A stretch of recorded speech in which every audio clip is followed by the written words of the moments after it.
Okay, well, look, me and you have been in contact this whole time. Just because you don't see Vlad and DL on the internet doesn't mean that we're not constantly talking, because we are.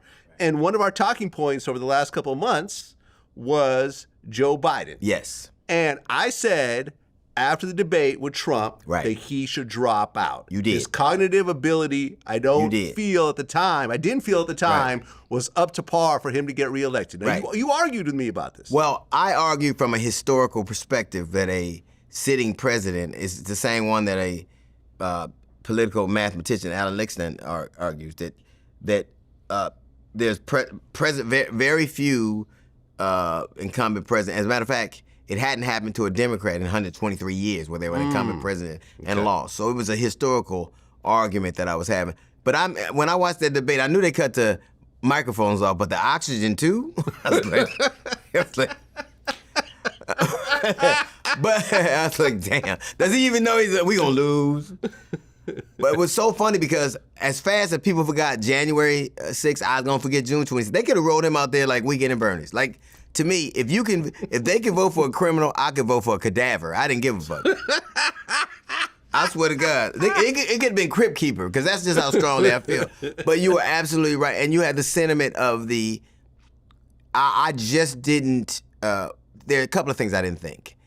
I didn't think that they would be able to do it in a way that didn't fragment the party and have us limping into the election, you know what I mean? Like, I didn't think they would be unified. And everything I've seen, and I think you can tell in the difference between the way the GOP was looking 3 weeks ago and the way they're looking now, because no one saw this groundswell. First, it started with his endorsement.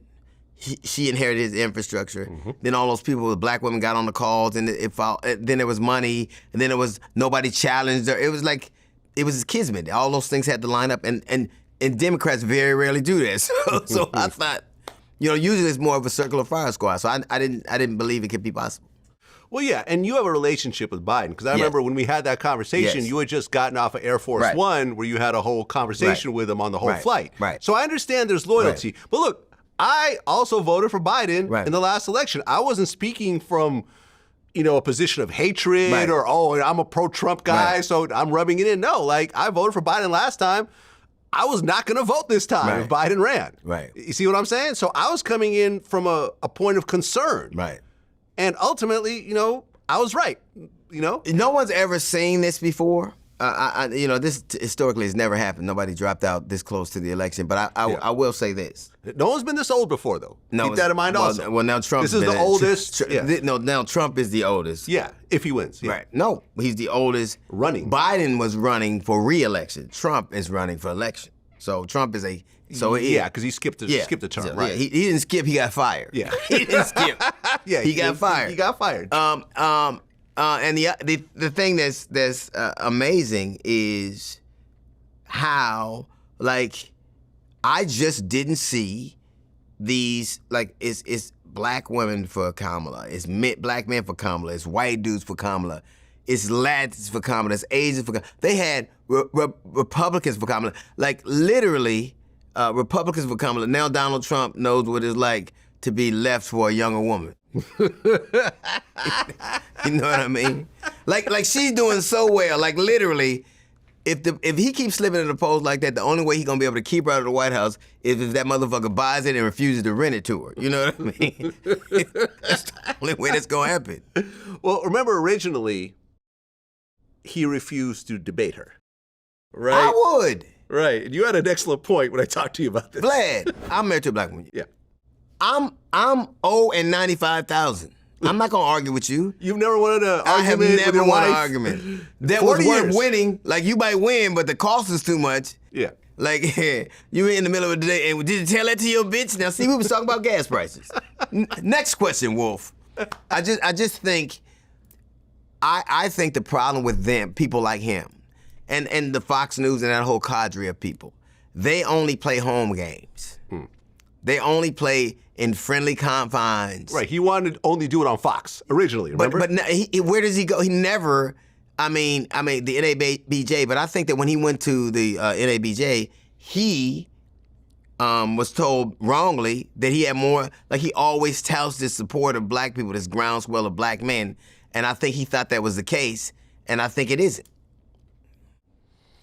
Yeah.